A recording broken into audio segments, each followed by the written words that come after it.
Oh, damn. Oh, it's been a minute, huh? In a minute. In a minute. In a minute. In a minute. Yo, boys. Welcome back to Happy Hour, Quick Sixer podcast. It's your boys. Feeling good. Bro, we feeling good. It's your boys, Pat Arstry, Pasley. If it's your first time listening to Happy Hour episode, you're fucking up. Go ahead and subscribe to that shit's on YouTube. Go ahead and check out our Instagram for any upcoming shows and stuff we post. Get up on the iTunes. Get on that iTunes. Get on that wherever you get podcasts. Yeah, go ahead and get that podcast. Go ahead and support us on that Patreon. You know, patreon.com/quick sixer if you want to do that. You know, we got a shop. Anyways, let's get out of the business. You know what I'm saying? Yeah. We got a special episode, Drew. I know. And you're very happy about it. You know what I'm saying? I gave a little preview. Preview. I got the preview. You can already see that boy right here. Oh, shit. We doing one. This a dream come true. You know what I'm saying? You know, finally, we doing another Bearded Iris episode. You know what I'm saying? This one's special. Drew, you want to reveal why it's special? Or you want me to? It's special because we got a special guest. Oh shit, we got a special guest coming in. And Pat, tell us who that special guest is. Chanda Grubbs. You know, Chanda Grubbs. She's from Bearded Iris. So we're gonna hear from the fucking source. I love this. You know, I love that, like, when our podcast turned into a traveling show and we were going over to all these different breweries and stuff. And I love that now, like, even though we're stuck at home, we're stuck in this virtual shit, Zoom, you know, we are getting brewers and people from the breweries to come in and hang out. I think that's so cool. Yeah. Oh, dude, it's the dream, huh? You know, shout out Travel Channel. Go ahead and hit us up. You know, we good. Yeah. Right after pandemics, you know, we're gonna get the vaccinations, please, and then we're gonna just go into it. You know what I'm saying? Please. But besides Chanda joining us, so Shanda's not a brewer, but she does work at Bearded Iris. So, and she's the person who has hooked us up with beers. So, not these particular beers. I bought the beers that we got on this one, but. Bruh. She hooked it up. I got the shirt, you know what I'm saying? Oh, she did. She gave us these shirts. And I want to talk about why we're doing a Bearded Iris episode. I mean, we've already done a Bearded Iris episode, you know what I'm saying? Yeah. So, like, but Drew, what are you guys doing? Like, what's the deal? Go on. The deal is our friends at Bearded Iris just had an anniversary. Oh, and I think you noticed we usually crack a can by this point. You know I'm wondering why. Bro, you thirsty, ain't it? I'm thirsty. Oh, damn. All right, so they just had their 5th anniversary. BIBCO 5th anniversary, Bearded Iris Brewing Company. You know what I'm saying? BIBCO. And they went ahead and brewed these special joints. This reason. That rhyme and a reason. Oh, that rhyme and that reason. Oh, that rhyme and that reason. You know what I'm saying? Us holding rhyme and reason up is an oxymoron. I love it. Hold on. Hold it still for a sec. I'm gonna take a screenshot of that eventually. Oh, you boy. Anyway, yeah, these are pretty dope. They're so full transparency. I haven't had any of these, so but to find we're out, gonna get into it, but about why. But you know, these two, they did a couple other bottled beers, but these were the anniversary beers. Okay. And you know, Pat had to choose these to do the anniversary. He just had to have them. You know why? Because this boy's an 8. That's an 8. And now tell him what that reason is. Oh, you know, the reason we doing this is a 9.1. You know what I'm saying? He'll find a way. Yeah, this is the reason. Both of these are collabo beers with other breweries, and that's an 8. that 8, yeah. But this one, the reason is with Other Half, Creature Comforts, and Burial Beer. What do you got? Modern Times. Yeah, Modern Times, Highland Park Brewery, and Green Cheek Beer Co. I'm loving this. I'm loving the collabs. You know what I'm saying? Oh, dude, I love when people do collabs for their anniversaries. Like, these are our homies. We're gonna give them a shout out to. You know what I'm saying? Oh, oh, Bruh. Okay, so this is a double IPA. Hey, It's got before you get into that, I just have to stop and say, this is the very first beer that I've cracked in my new house. Oh shit! That's Congrats to that Drew. first. Congrats to that Drew Paz. He got a window, bro. Yeah, he got a window. If you're looking on YouTube, you can see I'm in my new office. It's not set up yet. I don't have any of my furniture, but I had to do some work on the house, so I had to come do the podcast here. Get everything set up. First beer ever cracked. Here we go. With that rhyme, that rhyme and that reason. So this joint's a double IPA. It's got Rawaka, Mosaic, and Nelson hops. Ooh. What you got? All right, so we got a double IPA over here. Simcoe, Citra. Is that Syro? What? Cryo? Yeah, Citra Cryo. And Strata. But I can't pronounce nothing. I know. And your boy gonna put it in that beardist. The beardist chalice. You know what I'm saying? The chalices. I rarely drink out of this because it's hard as fuck to clean. But I'm excited for this. You gotta throw it out. You know what I'm saying? You gotta go out for the episode. I drink out of this when you have company over, or you trying to show off and whatnot. But I don't know, when you crack that shit, bro, it's fragrant. It really is. It's fragrant. And I mean, I don't even know what to say. I know I'm gonna like it. Yeah. I'm gonna show you right now why I know I'm gonna like it right here. So I got the rhyme too. Oh. Also got the clairvoyance. Ooh. You'd be seeing into the future. Also got that chasing rainbows. What I'm saying? Also got that OG home style, that home style one. Mm-hmm. And we got that other anniversary beer that we might not touch because it's kind of heavy, boy. That triple home style, triple IPA, wet hopped with Citra. Yeah. That's that double dry hop mosaic cryo, frozen Citra. Damn. It's that fire. All right. You're going to have to. That's a 10.0, my dude. You're going to have to plan a day out for that month. You know what I'm saying? You can't just have that willy nilly. I mean, you might not. But your boy might, what I'm saying? What am I saying? Your boy has, what I'm saying? Pat would turn a 10.0 into a shower beer. You never know. That's a true story. They're like, oh man, I'm trying to get real turn in this shower. Let's go. I'm gonna enjoy myself. Yeah, I'm about to have a good last half hour of this day. Speaking of, I showed Pat my new shower. That boy got the head is right here on me. I'm only gonna be clean from here down. That's all. All this stuff gonna be dirty for the rest of my life. You dirty boy. Yeah. Yeah. I'm gonna go ahead and taste this joint. Go for it.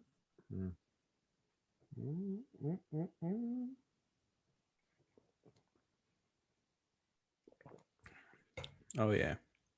Ooh. Oh yeah. He got that, bro. He got to think about the notes all separate in his mouth. It got a flavor I don't know if I've had in one of their beers before.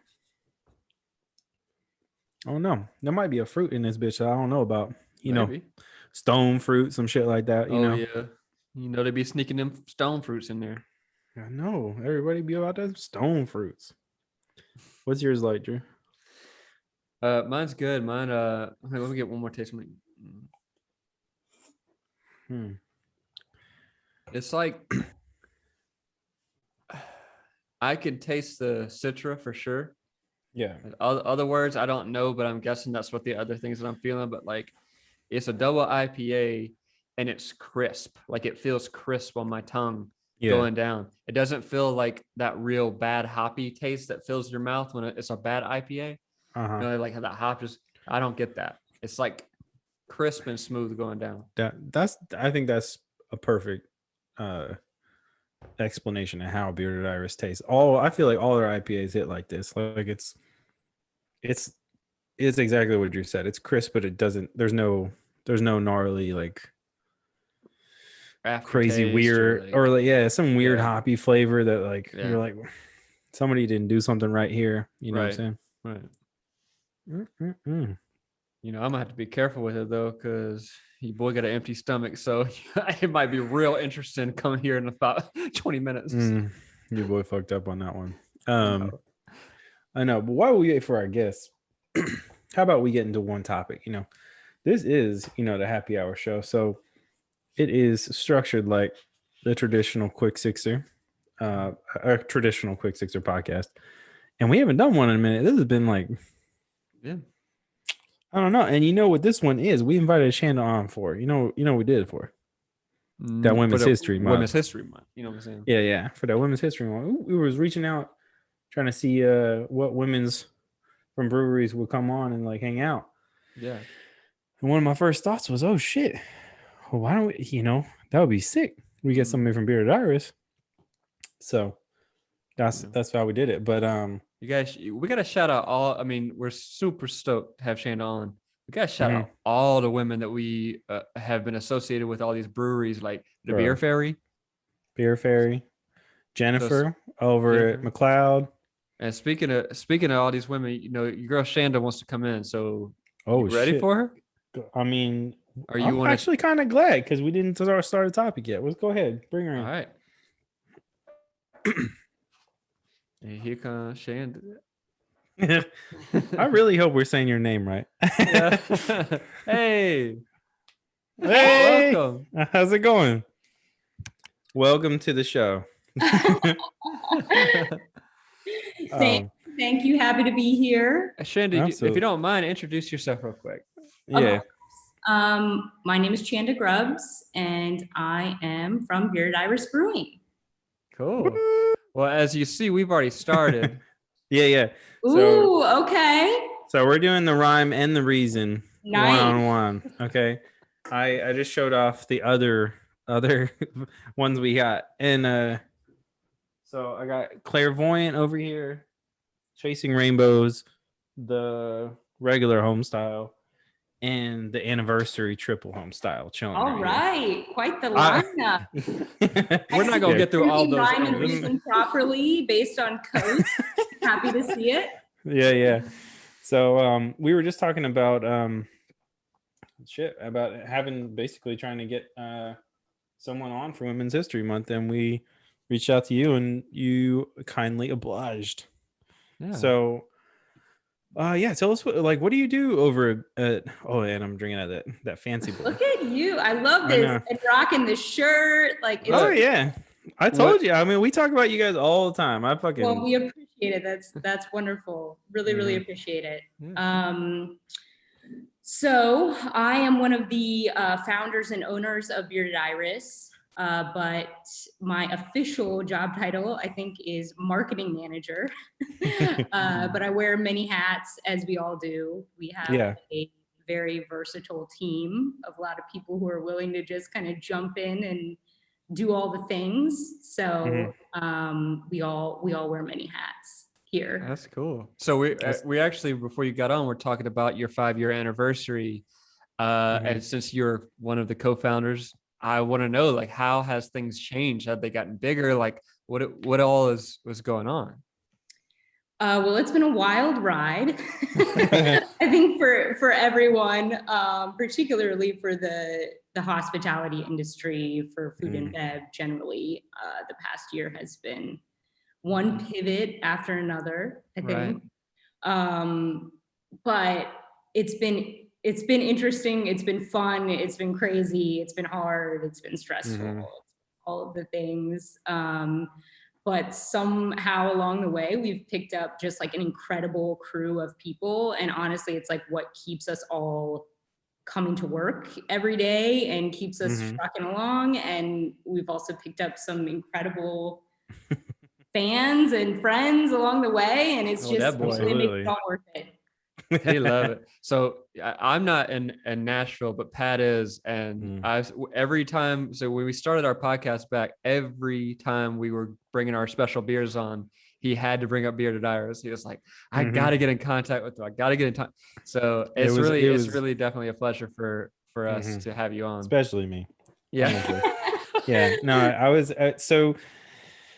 at a work party the first time that went to Bearded Iris because we moved to Nashville from LA, and we were doing like production shit, and then moved to Nashville. My wife got a job here, so I was like, oh, fuck it, let's go. And she was at a work party. She's like, hey, we're having it at this brewery. It's like in Germantown. That's what it should. And I was like, all right, sick, let's go. And so we go, and it's you guys, and I was like, this might be the best beer I've had in this city, like honestly, because Awesome.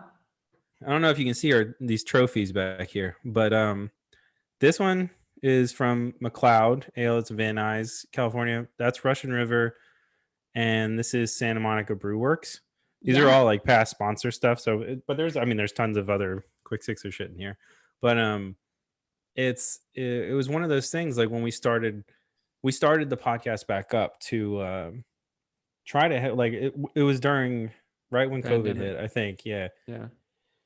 And we're like, well, shit, a lot of our brewery friends are like really hurting. Struggling. Like maybe, yeah. So like maybe we can help them out, like show their beers off on the show and like tell people how to get them. And like, because a lot of people were doing like, you can order or call us and we'll like, you can drop them off in the, like on the, on the loading dock or something. Yep. So, so we're like, all right, well, we're going to reach out and start this thing back up. And yeah, I don't know. I've been hyping it for a minute. I'm sure everyone has appreciated you guys doing that. It's been tough. People have had to be very flexible, do things they've never done. I mean, we thankfully didn't have to do this, but many breweries had to shift entirely to canning, having never canned anything, I'm thankful that we got some of that under our belt before it all hit, and we were able to pivot to package in that way, but that was still tough. And there's also a difference, not being able to have a draft home style at a concert, like come on, that hits, So it's been really interesting, but the past 5 years have been cool. And all the things. So thank you guys so much for hyping us. It truly means the world to us. And I saw you take a sip of something. What were you drinking? Yeah, what you got? So I'm still at the brewery right now, but I ran over and got a pour of Metropolitan, which we just released Monday. It was a quick team favorite. It's really nice. The Motueka comes through in like a really pleasant, like citrus electricity kind of zing. But it's also really, really rounded and soft, and it's a crusher. It's only like 6.5, so you can just. Oh, nice! Perfect for Drew. Yeah, Drew's always bitching about so. I got a couple of these in the back that are like pretty high. Like that triple is a 10. Yeah. And the reason's 9. This is 8. Yep. Drew's talking about. He's like, I haven't even eaten today. So I'm gonna take my time, but because like I'm more on the lighter beer. Like I like the lighter beers more, just because I don't get the body weight. I can't hang with these like 10s. I can't. You know what I'm saying? No, you want to have a few, you don't want to like feel the first one immediately. Like you're in a conversation, you want to roll with it, like all about the lower ABV myself.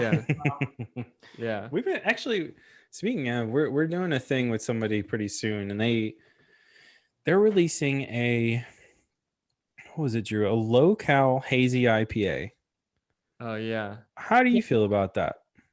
I am very intrigued by the idea. I love when people try new things. I think it's like, I'm always about it, right? Like experimentation is how we evolve. It's how we move forward, not only as individuals, but as an industry.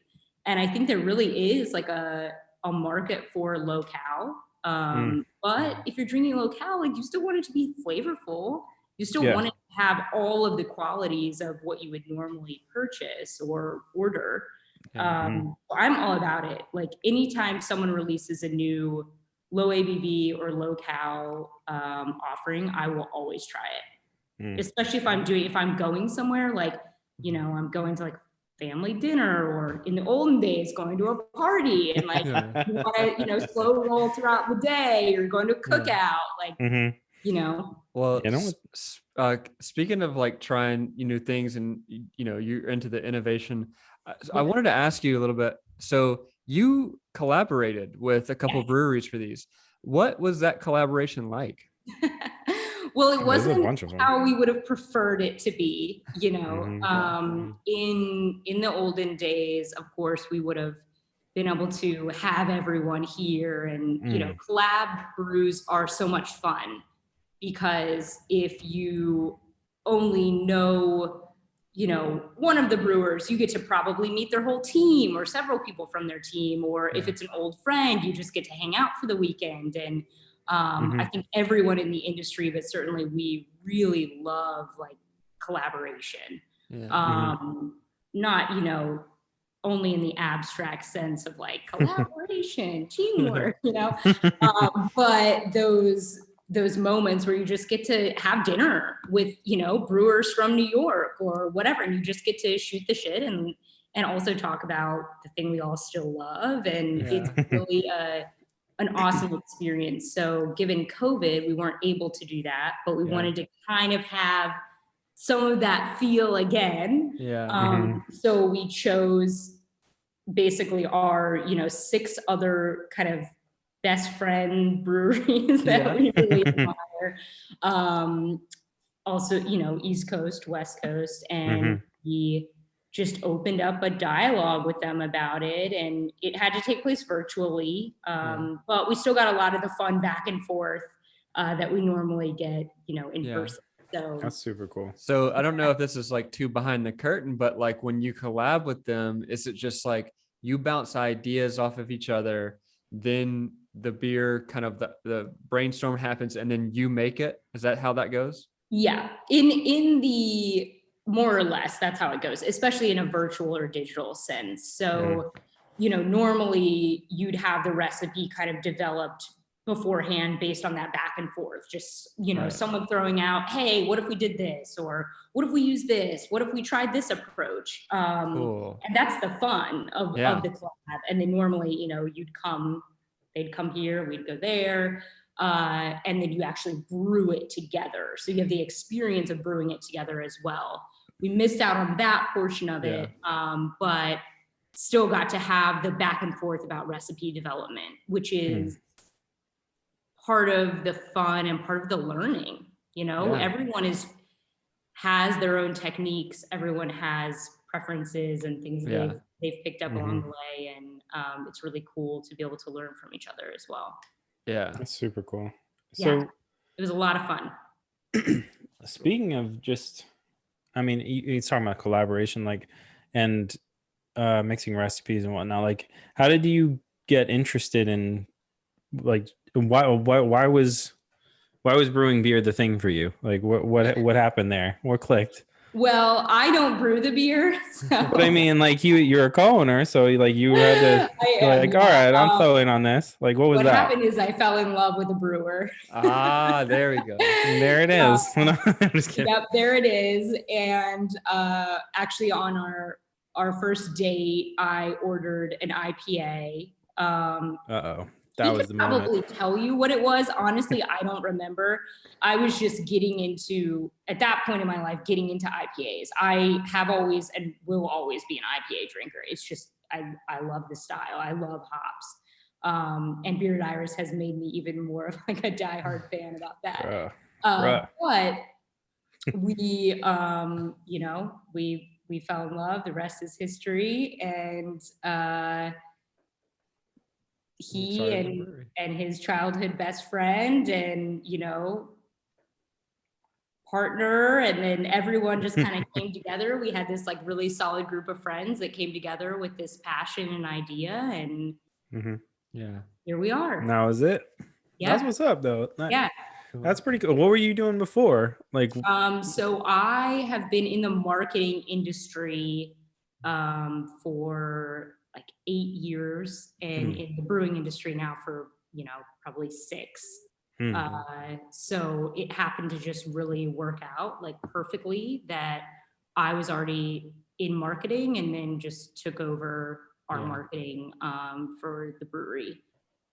That's kind of from day one. I feel like that's how that works. Like when you enter a new realm, a new industry or whatever, you still have to take all of your skills that you learned and utilize it to build up in the new situation. Like for me, me and Pat also were filmmakers originally. Like I am still a filmmaker over here in LA. Yeah. And I also am a digital marketing director for a nonprofit in Memphis. Yep. So like I have to do all the things that I know how to do for, the brand that I work for in Memphis and then all this stuff. So I understand, like you had to pick up, okay, so now how I'm going to market, now that I know that I'm going to start a brewery, like what am I going to do? It was honestly, it was really quite a natural fit. My education is in writing. So I have an MFA in fiction. So like a huge part of beer marketing is, social media or writing tantalizing beer descriptors. And for me, that was fun. It still is a blast. It's like my favorite part of my job. Because it's fun to imagine like how to describe something to someone else, and that's been great. So it was a very natural fit. And then I just kind of continued to pick up other tasks as my skill set grew. And I do all of our can design now too. I taught myself graphic design. Wow. I was gonna ask about it. I was interested and wanted to. And I think, like I was saying in the beginning, Bearded Iris is just somehow a team of people who are constantly wanting to learn and grow, and we provide the space for that. So it's like, hey, you want to teach yourself graphic design and take over label design? Cool, do it. So it's been really great. It was a natural fit, and it's fun to just continue to expand, like my skill set here as well. That's super sick. Yeah. And like beer is the best thing to market, it's not like difficult. As someone who enjoys it. Someone who truly enjoys it and is very much like a craft beer drinker. Like it's a great job. It's a lot of fun. Well, I mean, if you got the best brewery in a city, then come on, how hard can it be? Well, I don't know if we can claim that. I don't know if we can. I will claim that for you. I'm putting that stake in the ground. Go ahead and just out here trying to make it. Go ahead and put Pat Artist quote, best brew in the city. That's all you need, and everybody will come by it. You'll see a flag out in front of right in front in the rocks out in front. Right? I really across the sky. Just write it in. I really think it's interesting that you taught yourself the graphic design and like you want to do the labels and stuff. Well, like our last guest was like a graphic designer from BIBCO, it's a brewery in LA. Cool. And he was talking about like how he was doing. Sorry, I keep bumping my mic. By the way, I just moved, so I've got this new place, and I haven't moved in yet. I was like, he's really minimalist. He's sitting in a lawn chair right now. I'm sitting in a lawn. Yeah, like he's not like I just came to test out the laundry machine. Like I'm not even. So anyway, so he was talking about being like an artist and like finding new like networking and finding people, whatever, and all this. And he ended up in the brew world. Like he loved this brewery and wanted to like do stuff. And I was like. Damn, like the craft brewing industry is so popular that it attracts people from different worlds. Like filmmakers want to go in there, graphic designers, writers want to go in there. Like it's just skateboarders are up in there right now. Skateboarders for sure. It's crazy. Yeah. I think the wonderful thing about beer and something that I'm really, really passionate about personally, but also like when it comes to Bearded Iris beer, is that it's sort of like a unifier, right? It's kind of like this basically accessible thing, like be it you tried a Budweiser at 15 with your grandpa or whatever, like people have these memories associated with beer, and there's this culture that builds naturally from it. For me, people starting at a young age, and I think that's so cool.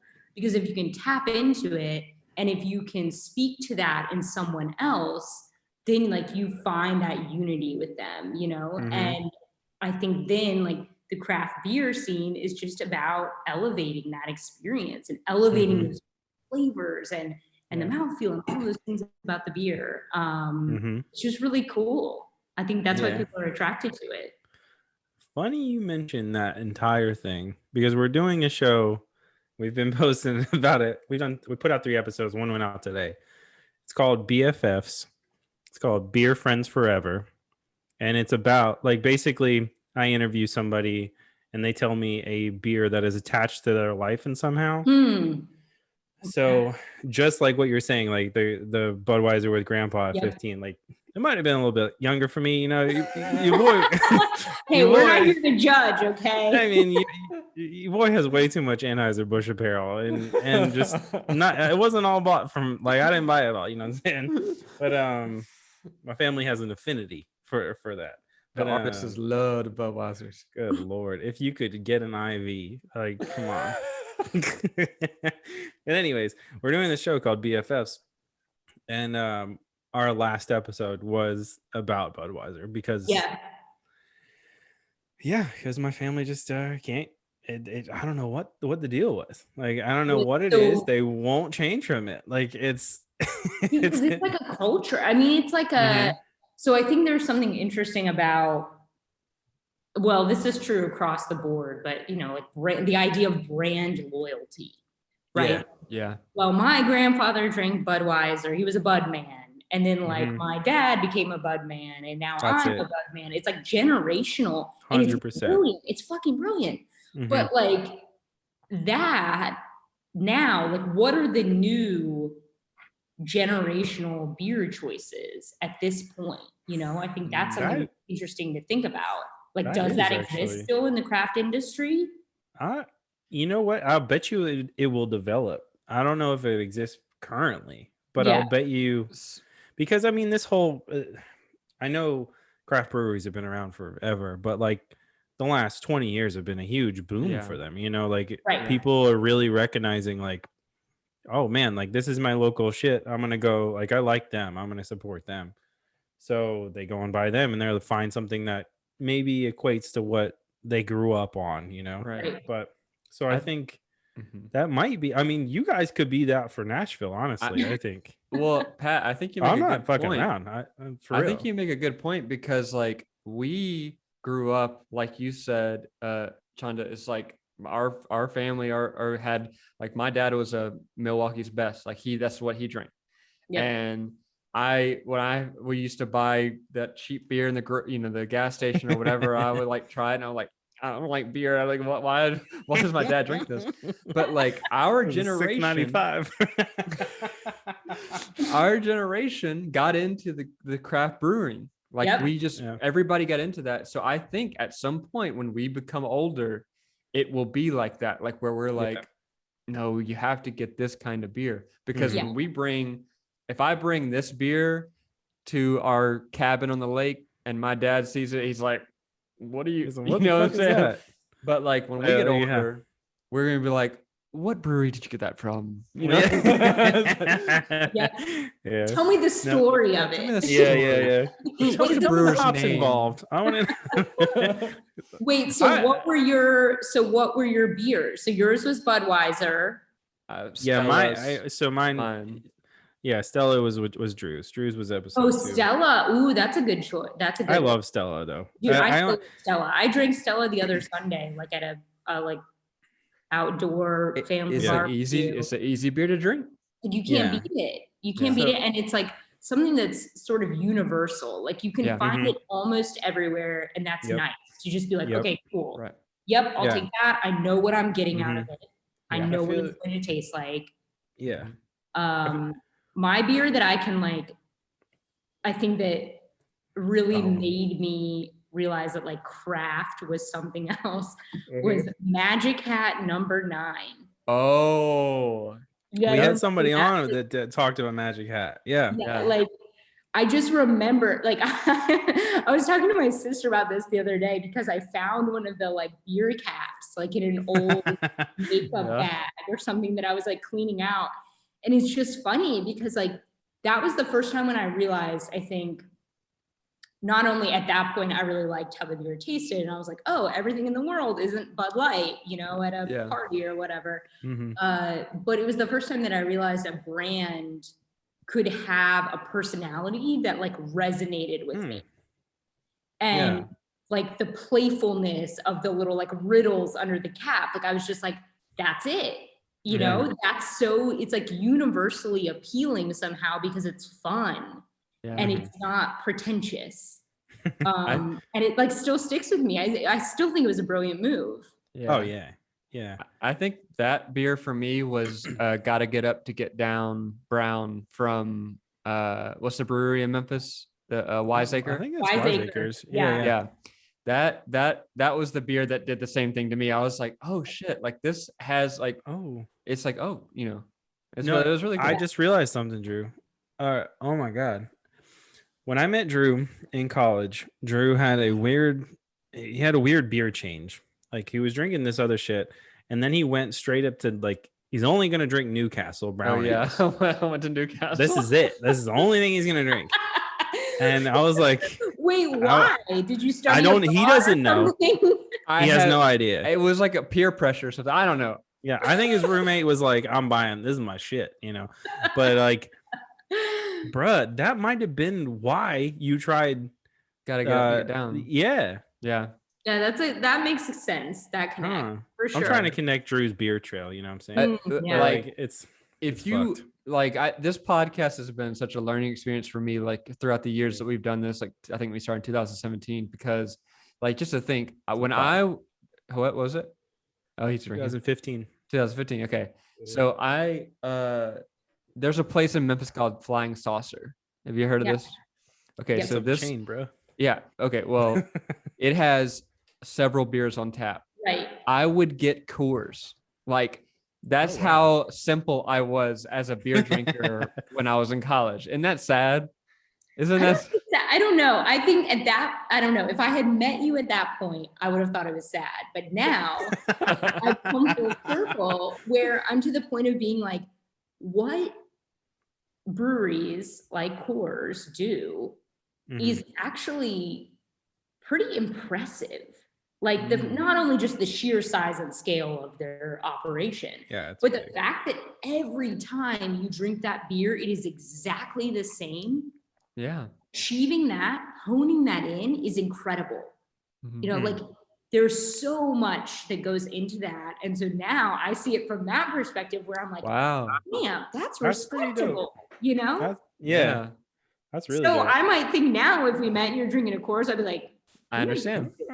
He likes Coors. He likes Coors. And it's going to be the same exact beer every time. You know what? I feel like the Anthony Bourdain idea of like any beer, as long as it's cold, is like the beer that I want to drink in a moment.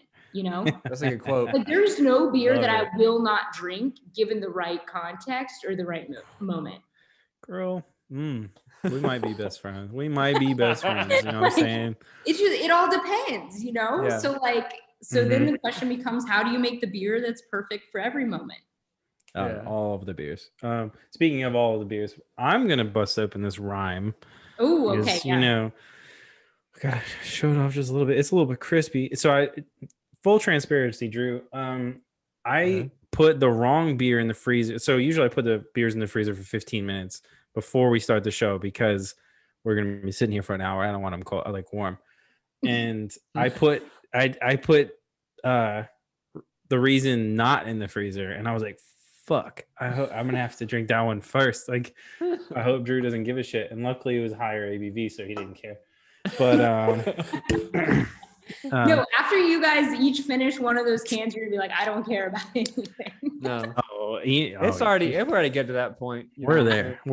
I think I'm like right here. It's already. They're so smooth. That's the dangerous thing about them. Yeah, you didn't get to hear what I was saying. Like when I tasted it, because so I had a celebration because this is the very first beer that I cracked in my new house. So I was really cheers to that. But I was telling him, I was like, okay, so this is a double IPA, and I tasted it, and I was like, this is crisp but smooth when it goes down, and it doesn't fill my mouth with that hop, that hoppy thing that a lot of double IPAs do. It was crisp, but it like went down smooth. I was like, how? Yeah, it's great. It's magic. Yeah. No, I know it. It's like a good bourbon, you're like, fuck, how'd I drink that so fast? You know what I'm saying? But I'm gonna take a sip of this. For just to reel it back, the episode with Budweiser was with my brother. So technically it was his beer to pick. Oh, okay. Now on. And I have yet to do, and I'm gonna make Drew interview me for it. But what's your beer gonna be? Sneak peek. Fuck if I know now. It's gonna be a Bearded Iris. You know actually, it might be this. It might be this boy right here. It might be, but who knows? We hope so. We would be. Shit. I mean, you're fucking top of the list for whatever it might be anyway. So I mean, anyways. Yeah. We got topics we spent. We do. I was just about to ask. Like, all right. So in a normal quick sixer show is 6 beers, 6 topics. Me and Drew learned our lesson real quick. 6 beers. See, that's the lesson we learned. See, Chanda. Chanda, we learned this lesson real quick that we're gonna learn 6 it the hard beers way. in an hour with 10 was a. We were young. It was a 1 or 2 episode type of situation. All right. There was only a few episodes we actually did it, and it was a fucking mess. And like, debatably almost got divorced on one of them. Like, debated. But, it's a thing. You know what I'm saying? I pulled through. I did something that changed That my is mind. ambitious. Oh, I know. And it was a bad ambition to have. Yeah. But yeah. Okay. Now we definitely had some guests that were down to clown. They definitely tried to get 6 They in. also did 6 beers. You guys didn't even tell me that was like the thing that we were doing. Oh, that's the thing. So happy hour. 6-pack of Coors. So the happy hour show is an evolution of the original Quick Sixer show when we did that. The happy hour show started when pandemic hit, so we could do stuff for breweries and our friends and stuff to try to bring some joy when shit was the world was burning. So I will say this. Still burning. We're still 100%. Haven't got that shot. People are like, let's go to the beach. I'm like, fuck you. No. I will say this. We did get very popular being ridiculous, drunk. Oh my God. We got a lot of listens, and we were like, why do all these people like to hear us? And we were like, we figured it out. Yeah. After about the 30-minute mark of each of our episodes, you can't even understand what we're saying. Well, I mean, you guys should do like a drunk history thing where you oh my God, drunk history had nothing on us. As you're drinking them. It was pretty fucked, honestly. But anyways, at least everything was within walking distance at that point, Drew. Like we could walk to each other's house. Like it was a good setup we had. But anyways, so now that we've gotten all the goodness out of the way, let's drop into some of these topics. I feel like I sent you a few, 6, and I think we should pick and choose at this point because we've gone over some stuff, like some good stuff. Oh, here's one I want to go back to. So the low-cal IPA thing. I wrote, what do you think is the next beer trend of like 2021? I saw a lot of like last year there was a shit ton of hazy IPAs coming in the market. We saw some jalapenos. We saw some. Some weird ass, some vegetables and shit putting in beers. You know what I'm saying? some peppers. Goddamn stone fruit. You know what I'm saying? Stone fruit. Stone fruit. We saw a lot of lactose. Okay. Yeah. Tons of lactose. So, which I've realized it's a hit or a miss for them lactose beers for me, honestly. Yeah. But it's a divisive ingredient. Some people are all about it. Some people are kind of like, when it works, it works. Some people are like, hell no. So I mean, my stomach feels the same way. It works if it works, but sometimes it's like, bro, you've made a bad choice. But what do you think is the next thing? I mean, you're in the belly of the beast. Let's hear what it's about. I think that's $1 million question. I definitely would predict seeing more breweries take on the kind of low-cal, high flavor thing. It's something we've been interested in. We haven't done one yet, but it's something we've talked about for a while. So I think we are still very much interested in that. I think our brewers would like to see a comeback of like lagers and classic styles. Yeah. You know, You guys making a lager? what? Are you guys making a lager? Well, we do make a lager, Pep Talk. Oh yeah. But we have not made like a ton of lagers. But our new Sylvan Supply location will definitely feature some lagers. Okay. So yeah, stay tuned for that. I will. So I think our brewers would be really down with some classic styles coming back, and I think that would be a natural turn for the industry. I don't know that this summer is when it turns, but maybe, you know, in a year or 2 years, the ship starts to shift. Do you think? I think more people are going to make seltzer. I think a lot of people are going to keep trying to make seltzers. Yeah, even probably. Like, I've seen a lot of conversation around non-alcoholic beers. A lot of that, Lagunitas just released one that's actually pretty good. A non-alcoholic? Yeah, non-alcoholic. And it was one of their famous beer, like one of their good beers. And they made it like they put an in front of the name. And I can't remember the name of it. A little something, I think, right? No, that's their like low cap. That's like their low cal, I think. I can't remember what it's called. It's like an IPA or something like that. But I definitely see that trend coming, the non-alcoholic. Yeah. And I see the seltzer thing. I agree with you. I think people are going to try to perfect that.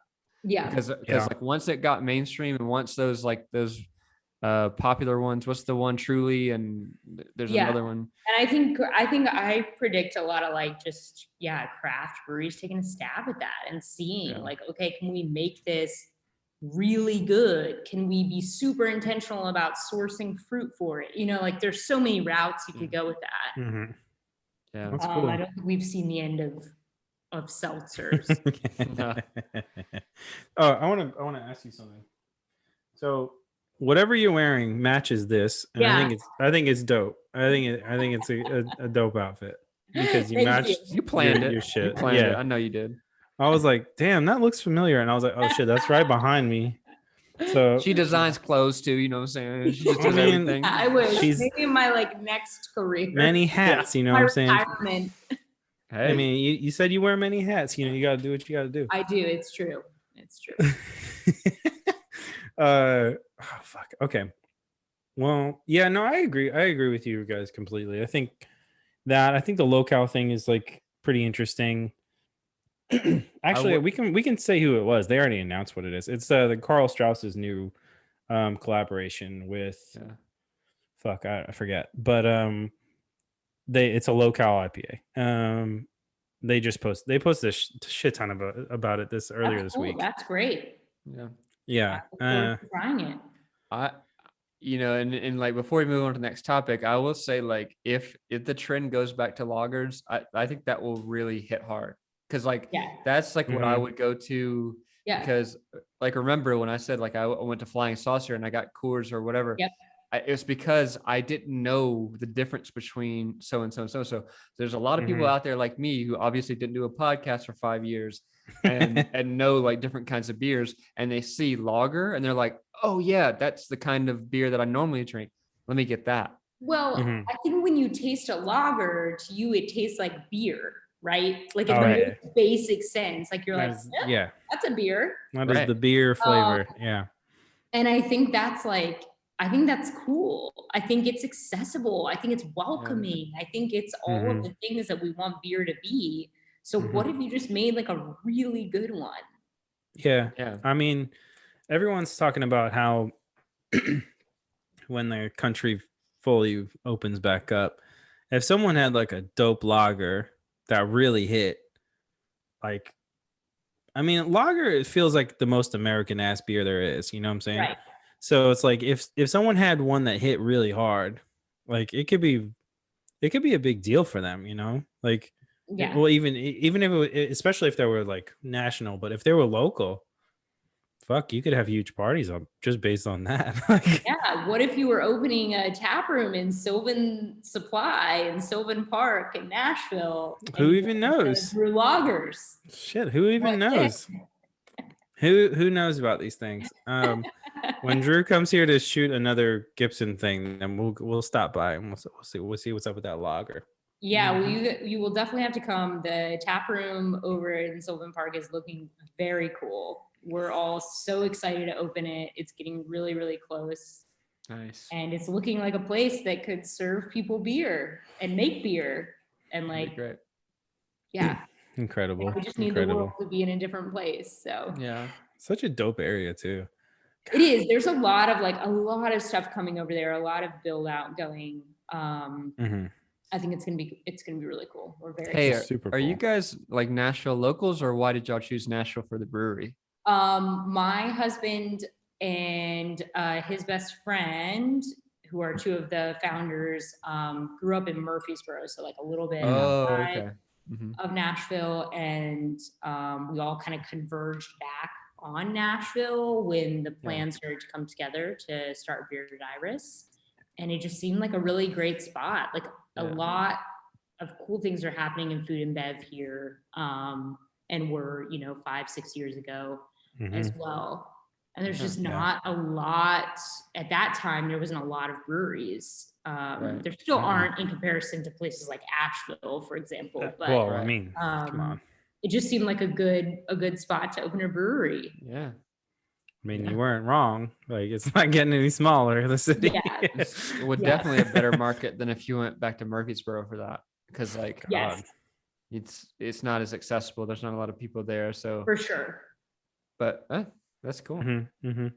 So I'm going to bet that we are all around the same age and all remember these Columbia House mail-in order catalog things for DVDs and movies and CDs. You don't remember these things? No. Oh my God. How did you guys? All right, fuck it. Never mind. Anyways. Skip it. Wait, next so topic. I'm skipping it then. Fuck it. Walk us through though. You get like a catalog in the mail. All right. I'll bring it. You're only 1 year older than me. Like how? Bruh, come on now. All right. Anyway. So they used to have these things where kind of like a Sears catalog from the fucking ancient era that you could fill out a form and basically you buy one movie and you get like 5 for free. And it was all like VHSs you pick from a catalog, right? You like check a box. Good deal. Yeah, it was a good deal. But then like you get some shitty ass small movies? print in the small print. No. In the small print, it'd be like, and you're committed to doing this 5 more times. Like, so you're technically buying, 5 or 20 fucking movies. 25 films? Yeah. And again, in the long run, you're committed to buying like 20 movies. Okay. But I don't know. I was looking at something like some throwback shit from whatever, like saying like only this era people will remember this thing. And I remember it was like the same time frame where people were sending like those AOL dial discs in, like the free trial, and then like in the same mail you'd get one of those things. Like, and I'm like, I only did it one time. I was wondering if you guys ever did it, but obviously you guys never did it. So no, we didn't. Wait, but you did it one time, so you got 25. I did one time, but no, I did a CD one. So okay. Yeah. So I remember something called like BME, which was like same thing. It's the same thing where you like tell them your preferences of music, and they would send you a couple CDs every month or whatever. Yeah. That's cool. What you're talking. Well, it is if they can do it right. But I remember me and a buddy of mine when we were doing like comedy YouTube videos or whatever, we made fun of it, and like apparently like they would send shitty ass music every time, just like whatever they had available, no matter what. Overstock? Yeah. Like overstock CDs. Hell nah. So Pat, what was the CD that you chose please tell me. We'll probably pick I was really bummed if you were gonna ask that, but yes. All right, so Creed. I'm like, no, it wasn't Creed. It wasn't Creed. Nickelback. This is pre-Creed. Okay, this is pre-Creed. I think I was like, no, it might have been around that era, but I think I was like legit 10 years old. My parents were like, "We're gonna let you do it. Like, pick whatever the fuck you want." And I was like, Usher, sick. Oh, bruh. No. I think. All right, so I know I legit remember one of them What? One of them was for sure Smash Mouth. Oh, Astro. Yeah, everyone owned that CD. Everybody had was Smash surprising. I know, but that was like, I was like, I want this, and like, if I get 5 fucking CDs for free, then whatever. But I know that was what it. What were the 5 that you got? Shit, I don't know. You don't remember? Honestly, I feel like, all right, so don't actually, fuck it, I don't care if you judge me. I feel like one of them was like a disco album, like for sure, disco, like a disco hits album. Cool, could get behind that. You know what? I'm doing this thing right now where I've been listening to Rolling Stone's top 500 albums of all time from 1 to 500. So I started at the top, and I'm on 80. Just like 9. 80. No, I'm on 90 now. I've listened to 90 albums this year. Okay. Dang. And I listened to Erykah Badu's Baduism today. Before that was David Bowie's. Yeah, it's really good. Yep. Before that was David Bowie's Hunky Dory. And before that was Miles Davis Bitches Brew. Which Bitches Brew. I'm gonna let you in on that. So this has brought me down a whole like musical journey.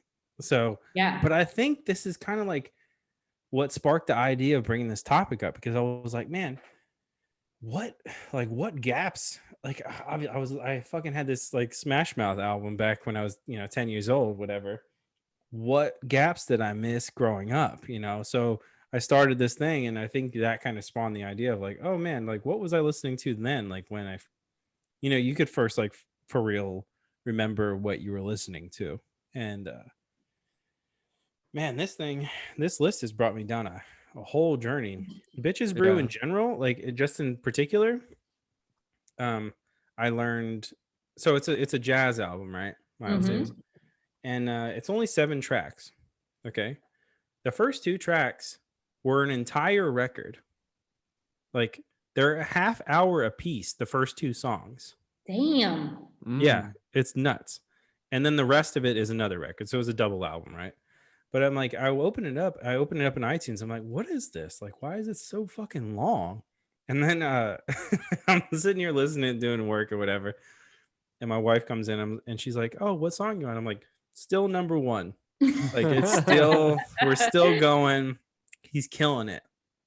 And there's like little bios of why they chose the album. Right. And this particular one has a deluxe version. So this one is like an hour and a half long. The deluxe one is like 2.5 hours long. Dang. The complete recordings are 4.5 hours long. The boy 4.5. Bruh, guess how many days? All right, I'm gonna take a poll. Us 3. I know the answer, but how many days do you think it took to record this? Oh, he's a genius, so probably did it in a day, to be honest. Jenna, what do you 5 think? days. Split the difference, bruh. It's 3 days. 3 days? 3 days. He recorded with like, a superstar cast, obviously. But anyways. That's awesome. It's been a journey. And I think the fucking cool Columbia. You should do it. I'm trying to convince people to do it. I want to do it now. Do it. Yeah. It's great. They just released it last year, I think, their update. But the top 100's got some fucking bangers in it for real. No doubt. Like a couple Bowie, couple Outcast, lots of Beatles. Lots of Beatles, obviously. God damn. That's cool. It's pretty fire. Anyways, I think I want to thank Columbia Recording mail-in thing. I feel like they set me on this path a long time ago. Oh, anyway. Yeah. Fuck that. I'll say like the only like our generation, the only mail-in thing that I remember is from like in school when they, well, CCS obviously was a skateboarding thing, but like in school they did that like science pamphlet, and you could like order like science kits on it or books. I forgot what it's called. Like Scholastic. Yeah. When they had they would give it to you in class, and you would like register, and you had to ask your mom all that shit. That's the only thing I remember. Bruh, my parents were not about giving their fucking credit card number to no piece of paper. No. They were tripping on some Scholastic. No, and it bummed me out because I was like, man, I could only read so many books a year and get points to save up for this thing. Like, right. Well, anyway. Well, Chanda, you did. How much time you got? We got how many topics do we got, Pat? I mean, we could keep going if you want, but I mean, we don't want to keep you. We do this thing. We do several topics, but like we don't want to run. We don't keep you. Yeah, well, I have time for one more question, and then I have to go buy some rollerblades. So okay. All right. The question is, why are you buying rollerblades? Don't ask her about the rollerblades. Don't ask her. That's her own business. That's her own business. Nah, bro. It is our business now. Tell us. No, I want to, okay. So the backstory is when I was born, my parents owned a skating rink. Dope. Where?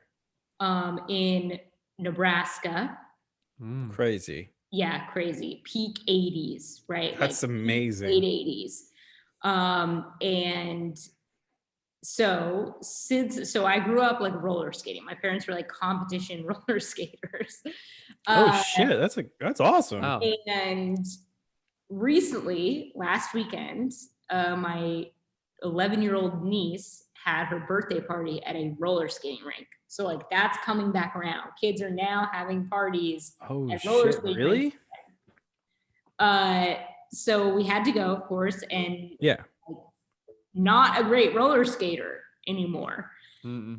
Oh man. You know, it does come back, but like it's been a while. Yeah. But I was like, man, this is like, I want to get good at this again, you know? Then I was like, maybe I should buy some rollerblades. Maybe I should get out there on the street and rollerblade a little. Get out them streets. Get out on the streets. I'm also like teaching myself to skateboard soon. There you go. So that's a new thing that I'm doing. Love that. Love that. So it's all part of like just, I guess, wheels. Yeah. You gotta roll around. You know what I'm saying? If you want some hook, all right. So I assume if you're learning to skateboarding, there's a couple of dope resources in Nashville for this. There's a ladies skate night and a ladies skate Nashville Instagram that you should join, which is sick. It's like all ladies sessions. So like there's no judgment. There's all right. So when me and Drew were growing up, me and Drew both skateboard. When we were growing up, there was a big stigma about people like being real good and then like skating with people that are less good, I guess you could say, or just starting out. Like you didn't really skate together kind of deal. Yeah. And but this is like a no judgment zone. The people that run it are sick. I can introduce you if you want. And they have ladies skate nights over at 6th Avenue if you want to do that. Yeah. Which I can get you some passes if you want. You know, your boy was a manager over there for a minute. You know what I'm saying? But yeah, if you want to hook up on skateboarding in Nashville, like go ahead and hit your boy up. I got you. I will let you know. We're gonna actually we're starting this new thing for the brewery. Well, we haven't officially started it, but we're going to, where we all learn something over the course of like 30 days. I love that. And we're gonna video it and put it on the interwebs. So love every bit of this. Mainly me breaking my arm learning to skateboard. You knock on wood, you won't break it, you know. It will hurt. It's gonna be really fun. So my thing, we kind of challenged our whole team to think of something that they've always wanted to learn to do, or kind of know how to do, or whatever. And over the course of 30 days, we're all gonna learn to do those things. So that's so sick. Mine is skateboarding. Originally, I came out real strong, and I was like, I want to learn to kick flip in 30 days. And I was like, oh fuck. Okay. Literally never been on any board. Wow. It's probably not happening. All right. So what do you guys think? What's a reasonable thing that I could learn? I will say I have decent balance and athletic ability. I'm not clumsy, but I think a kickflip is way out of my. It's probably a minute away. Yeah. But what is reasonable in 30 days, having never been on any type of board ever? Shove it. And you could probably get a pretty decent ollie in that time. Okay. Ollie and like- shove it. Shove it. Like- Do you know what a shove it is? No. It's like All where right. you take the board and it turns 180. Like, you just- So like Like you're standing on it. Like, it's and like you're this. stand on it like this. it's like and this. You do that. Throw the board and you land on it. So you Oh, pop like the in the air. Yeah. Yes, So ma'am. So there's a pop shove it. Okay. There's a pop shove it, and then there's a shove it. You So, kind of like, scoop it with your back foot you and scoop it with your Okay. back foot, and it turns 180. You could test it out. Like get on your board tonight and just like do that. Shove your back foot behind you when you're on the Throw board, your and back it'll go foot. in front of you, and you'll be like, oh, okay, that's where it lands. Okay. You Okay. kind of lift Alright. your front foot straight up, and your front foot will guide it, and throw your back foot, like scoop it behind you, and your front foot will catch it. Yeah. And then you just lay it You down. guys have a lot of confidence in me. Like I've literally never 100%. stood Oh, on a skateboard. well, that's- so, You like- got it. To You be got it. honest, like there are Got it. two things that the beginners learn first. It's shove it's and it's ollies. Like that's like the Okay. two things. And the It's three shove things. it is easier than the ollie because all you do is just go boop. That's true. like Three that. things though. It's how to fall. There's Okay. there's a way to fall. That's true. Okay. What are give me your tips right now for falling? Roll. Don't put roll. Don't put your elbow down. No Okay. elbow. Just fucking arm it, like, Yeah. like dead body, lay it out. Because if you elbow down, you're breaking something. Like, Okay. for sure. Yeah. And you're first off, you should have your knees bent most of the time anyway. So you should be pretty close to the ground. But like when you fall, the key is to roll. Like the key is to like yeah, because most of the time, like when you're a pro skateboarder, you have to learn like let's say you're doing a 360 flip off of a 12 set.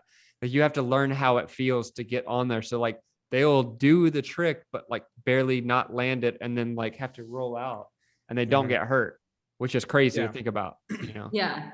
also another big thing is trust yourself. Like if you feel like you're not gonna land it or you feel like it's wrong, kick it away. Like Mm.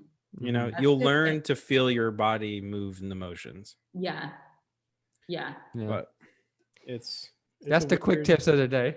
This It's is so quick. great, guys. Like I feel like I would probably need a separate session where I just like Yeah, of course. set up the video, but I'm also on the skateboard and you just like Oh, coach me through We can do it. We We can can do do it. it. We should set this thing up. Quick dude, 6 or with skate Zoom. lessons. Yeah, that's what you guys should do. You should teach your guests to like do skateboarding tricks. Yeah. Oh man, legit. When I was working at the shop, when I first moved here, I didn't know what I was gonna do because I moved just from production work, like producing TV and shit. And I was like, I don't know what I'm gonna do. And I applied to work at the skate shop at 6th Avenue. And I was like, fuck, I don't know about this whole lessons thing, guys. I'm not really about like teaching like childs how to do shit, And they were like, oh no, bro, you got it. And I was like, all right, cool, I'll try it. My first lesson and my only lesson, I did one lesson ever, was with the kid that was 2.5 years old. Oh no. This boy fucking hated me, bro. Like, Oh. I don't know why. It was because his dad was like his hero, right? Like his Yeah. dad was there. And I was Yeah. like watching.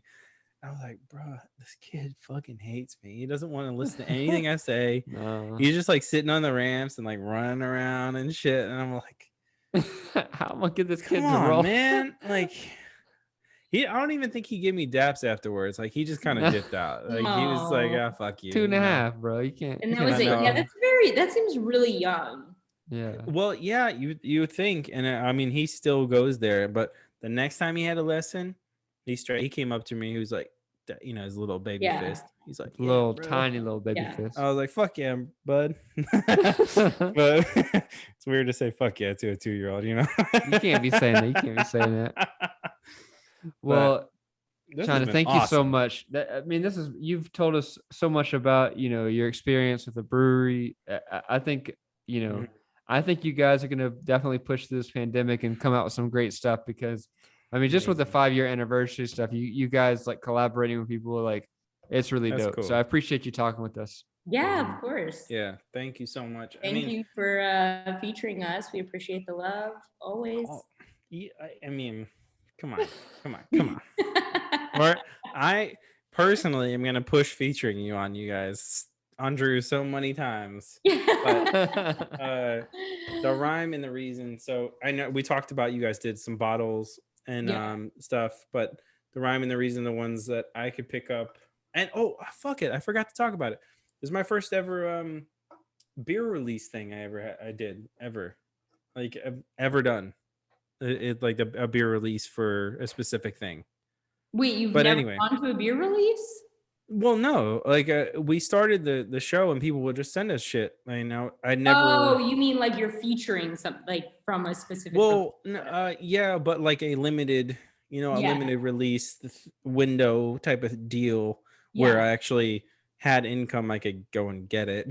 Cool. Living in LA, you're broke as fuck all the time, unless you're Drew Basley and he can just do whatever he wants. So. No. Okay, bud. Yeah, no, this was my first beer release that I actually like went on the website and how was the web experience for you? Actually very good. I was gonna tell you, like it was no fucking sneakers app. What I've heard the horror stories of that shit, like trying to get Jordans on release day or whatever. But no, it was really smooth. Like for everyone listening, it was really smooth. The ordering, like the clicking and things, like you don't have to worry about when you add something to the cart if it's gonna go away if you try to like buy more stuff. Like it's like sealed in there, which was really cool and really reassuring. So good. I hear that. We did a lot of like work on the front end with our web firm to really try to ensure as much as we could. We still had some glitches, but to try to ensure that, it was as smooth as it could be. We don't know, this is our first online release as well. Oh, cool. We've spent the past several anniversaries trying to kind of hone in how to throw like a great party. Yeah. And then it was like, and here's COVID, no parties. There you go. Pivot. Whoa. So we were just trying as much as we could to make it, like a less stressful experience. 100%. And I mean the whole thing was legit. Like, and it said at the end of it, like, we'll email you when your order's ready. And I was like, okay, cool. I got worried about it, of course, and then like I tweeted, but you guys responded almost immediately, and I was like, oh, sick. Like they're on top of it. It's just not ready. There's a lot to order. So and then when it was ready, I went, and pickup was seamless. Like I just said my name, and then whoever was behind the counter just packed it up, and they said, do you want to buy anything else? There was a fridge of beers that were on tap and canned or whatever right there. And I was like, actually, I do. I want to buy the hot. I sent Drew this. I sent Drew a hotline as well. Nice. And I was like, I want to get the hotline, because I think that was like that had just released too.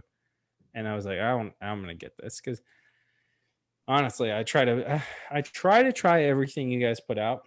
It's never gonna happen because you guys put out so much stuff, and it's just great. But I don't know. I all I'm saying is it was a great launch. Thank you so much for coming on. Yeah, of course. Happy to be featured. Thank you for wanting to talk to me. 100%. I mean, yeah. I mean, and happy Women's History Month. This is what we're doing this for. It's dope. I think it's so sick that you met a guy that you fell in love with, and you're like, you had a dope ass idea, and it turned into something that people really love. So yeah, that's the coolest thing. You guys have a shared.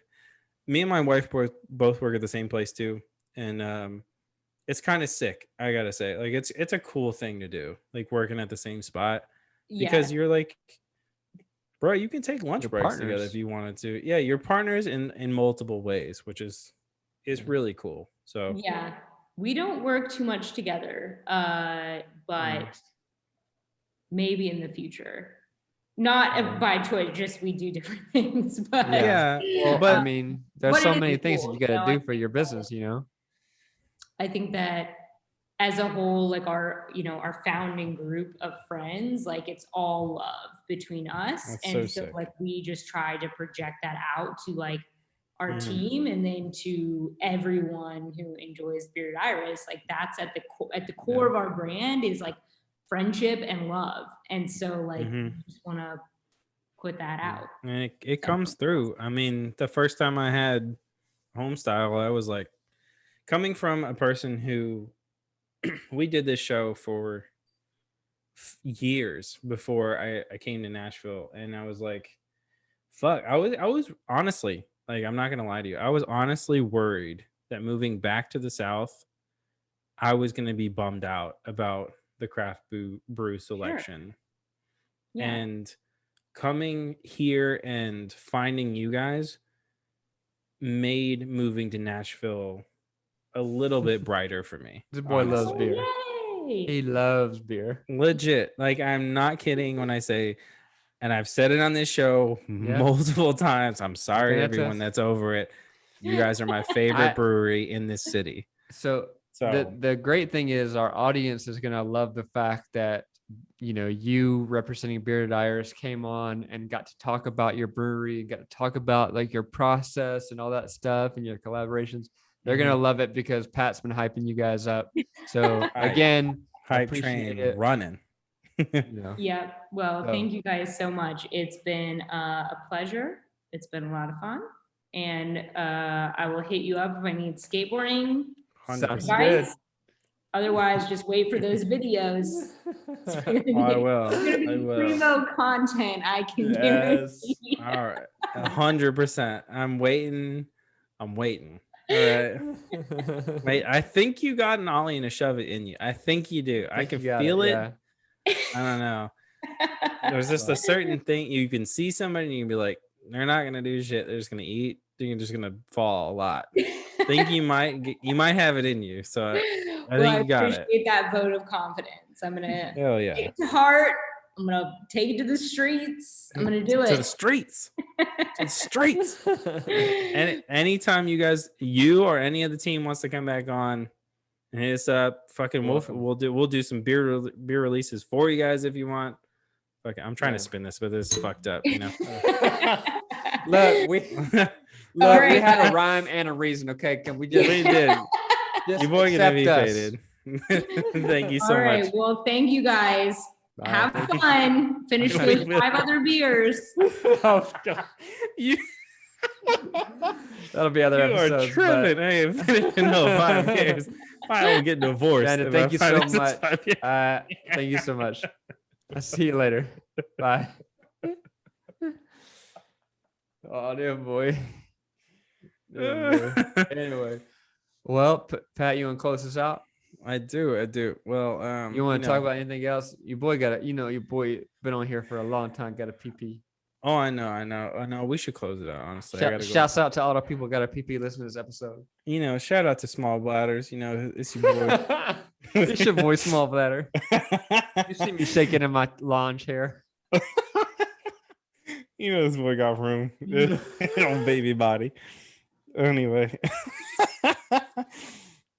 Shout out to Chanda and everybody at BIBCO for hyping this episode coming, and thank you, Chanda, for coming on. That was fucking awesome.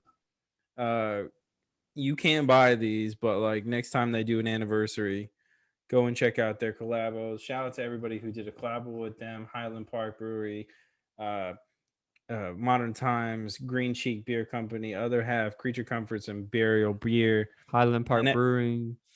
Yeah, everybody that's done collabos with everybody, like shout out to them. But like especially these 6, that's super cool. I don't know who did the bottle, if they did a collab with the bottles, but anyways, that was super sick.